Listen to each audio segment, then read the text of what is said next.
For nearly 20 years, Jimmy Kimmel has been one of the most familiar late-night voices in America. But in mid-September, his entire career was nearly erased overnight. With one controversial monologue, Kimmel set off a chain reaction that pulled in the White House, Hollywood, and Wall Street. Disney yanked his show off the air, billions vanished from its stock value, and the debate over free speech exploded into one of the most heated cultural battles of the year. And when the dust settled, Kimmel found himself crying on live television, caught in the middle of a fight far bigger than a late-night joke. So how did one joke spiral into a billion-dollar showdown? And why was Disney forced to bring Kimmel back so quickly, even after suspending him indefinitely? The story begins on September 15th, with a monologue that instantly went viral. On that night, Kimmel stepped onto his stage like any other broadcast. But instead of a standard round of celebrity jokes, he launched into a fiery monologue about the recent killing of conservative activist Charlie Kirk. Rather than targeting Kirk directly, Kimmel zeroed in on Republicans and Trump allies, accusing them of twisting the tragedy to score political points. He mocked Trump's public response to the killing, playing a clip of the president rambling about ballroom construction at the White House. When asked how he was grieving, Kimmel compared Trump's reaction to "how a 4-year-old mourns a goldfish," a line that spread like wildfire across social media. It wasn't long before conservative commentators accused Kimmel of disrespecting Kirk's memory. But the real outrage came when his jokes were framed as an attack not just on Trump, but on the entire MAGA movement. Within hours, the backlash was no longer just online. It was political. But, as furious as the reaction was, no one expected what happened next. By the following day, the controversy reached the highest levels of government. Brendan Carr, Trump's hand-picked chairman of the Federal Communications Commission, blasted Disney and ABC for airing the segment. He accused them of trying to mislead Americans about the politics of Kirk's killer and issued a chilling warning: change course or face federal consequences. In a stunning escalation, Carr even threatened to review ABC's broadcast licenses, implying that Disney's flagship network could lose the right to operate if it didn't take action against Kimmel. It was a threat that put billions of dollars in corporate value at risk. Almost immediately, the nation's two largest owners of ABC affiliates, Nexstar and Sinclair, announced they would no longer air Kimmel's show. That left huge portions of the country suddenly without access to Jimmy Kimmel Live. And under that pressure, Disney folded. Within hours, ABC suspended Kimmel indefinitely, calling his remarks ill-timed and insensitive. Trump himself celebrated the decision, calling it great news for America. He went further, publicly suggesting that other comedians like Jimmy Fallon and Seth Meyers should also be canceled. Kimmel's suspension was no longer about a late-night monologue. It had become a full-blown cultural war, one that pulled Disney into the crossfire. But what happened next shocked even longtime observers of political media battles. The suspension unleashed a tidal wave of backlash. Hollywood stars, comedians, writers, and unions blasted Disney for bowing to political intimidation. The Writers Guild of America issued a blistering statement, warning that silencing comedians under government pressure was not just cowardly, but an assault on the very heart of free expression. The American Civil Liberties Union released an open letter condemning Disney, signed by over 400 major Hollywood figures: Meryl Streep, Tom Hanks, Ben Affleck, Robert De Niro, Jennifer Aniston. The list read like a who's who of the entertainment industry. Even some Republicans joined in. Senator Ted Cruz compared FCC threats to mafia tactics, calling Carr's actions dangerous as hell and right out of Goodfellas. Senators Rand Paul, Todd Young, and Mitch McConnell also warned against weaponizing federal regulators to silence television hosts. Meanwhile, fans launched hashtag boycott Disney and hashtag boycott ABC campaigns across social media. Some pledged to cancel Disney Plus subscriptions. Others urged advertisers to pull their support. Overnight, what began as a single monologue had become a nationwide battle over the future of free speech in entertainment. And as the outrage spread, Disney's financial health began to collapse. What happened to Disney stock after Jimmy Kimmel's suspension wasn't just a blip, it was a bloodbath. Within hours of ABC pulling Jimmy Kimmel Live from the air, the company's share price began to slide. Analysts tracked a nearly 2% drop in just 5 days, translating into a staggering $4 to $5 billion,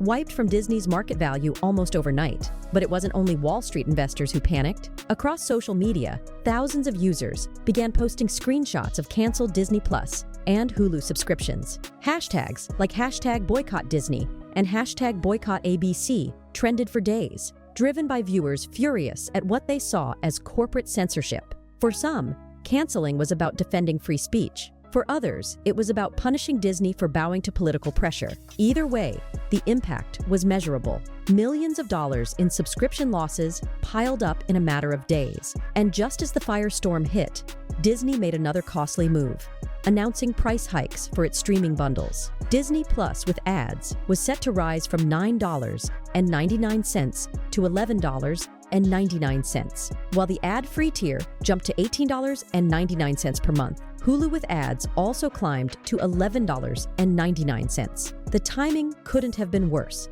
Fans already outraged by Kimmel's suspension saw the hikes as insult added to injury, and more cancellations followed. Advertisers, too, started getting nervous. Late-night shows like Kimmel's rely heavily on ad dollars, and uncertainty over whether millions of viewers would even see the program left brands hesitant to commit. One media analyst warned that Disney's decision created a snowball effect, alienating loyal viewers, destabilizing ad revenue, and feeding into a narrative that Disney was politically compromised. By the end of the week, some industry experts weren't just talking about temporary financial pain. They were warning of long-term reputational damage. If audiences believed Disney was willing to bend under federal pressure once, what would stop them from doing it again? Would viewers feel confident investing their time, money, and trust in a company that seemed willing to silence its own talent? In short, Disney didn't just risk losing a late-night host. It risked losing credibility with its most loyal fans, the very people who tuned in, subscribed, and paid for the company's vast entertainment empire. And that credibility, once gone, is far harder to rebuild than a stock price. This financial freefall created an impossible situation for Disney executives, forcing them to choose between the regulators breathing down their necks, and the billions of dollars slipping through their fingers. Behind closed doors, insiders described panic inside Disney. Executives were torn between appeasing regulators and preserving the company's reputation as a cultural powerhouse. Critics accused Disney of corporate cowardice. Analysts warned that pulling Kimmel was actually riskier than keeping him, because it signaled to millions of viewers that the company could be bullied into silence. Loyal fans began treating the suspension not as a neutral programming decision, but as proof that Disney had become a political pawn. Within days, the blowback became overwhelming. Celebrities, politicians, journalists, and viewers all lined up on one side of the fight, and Disney found itself alone on the other. Even conservative media outlets, like the Wall Street Journal, blasted the FCC's involvement as government overreach. Faced with crumbling stock value, massive backlash, and the prospect of a long-term brand crisis, Disney quietly reversed course. After just 1 week, they announced that Jimmy Kimmel Live would return to air. But the comeback would prove just as dramatic as the suspension itself. On September 23rd, Jimmy Kimmel returned to his stage. This time, the atmosphere was unlike anything he'd faced in 2 decades of broadcasting. He opened in tears, telling viewers it was never his intention to make light of Charlie Kirk's death. He insisted his jokes were aimed at politicians exploiting the tragedy, not at Kirk's family or supporters. But in typical Kimmel fashion, the sincerity quickly gave way to humor. He quipped that Trump's attempt to cancel him had only boosted his ratings, earning cheers from the live audience. Yet even as Kimmel spoke, uncertainty lingered. Sinclair, the largest ABC affiliate group, still refused to air his show. Nexstar signaled it might follow the same path. In dozens of markets across America, Jimmy Kimmel Live simply did not appear on screens. Instead, viewers got local news. Kimmel was back, but not everywhere, and the fight over his future was still raging.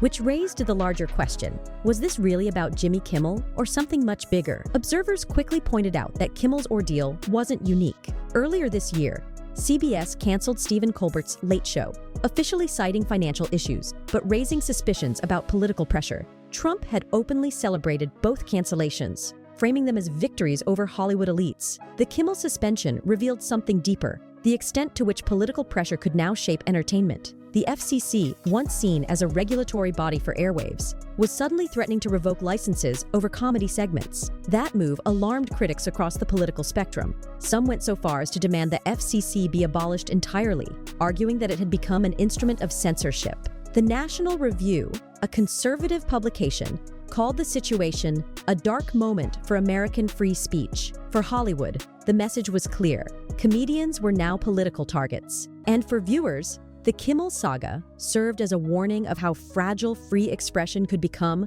when billions of dollars and government pressure collided. And so, in the span of a single week, Jimmy Kimmel went from delivering a late-night joke to losing his platform, to sparking nationwide boycotts, to returning in tears under the brightest spotlight of his career. It was more than a controversy over one line in a monologue. It was a collision of politics, free speech, and corporate power, one that left Disney battered, regulators emboldened, and comedians across America wondering if they could be next. Because when a joke can cost a company billions, silence an entire network, and ignite a free speech war across the country, the question isn't just whether Jimmy Kimmel will survive. The question is, who controls what Americans are allowed to laugh at?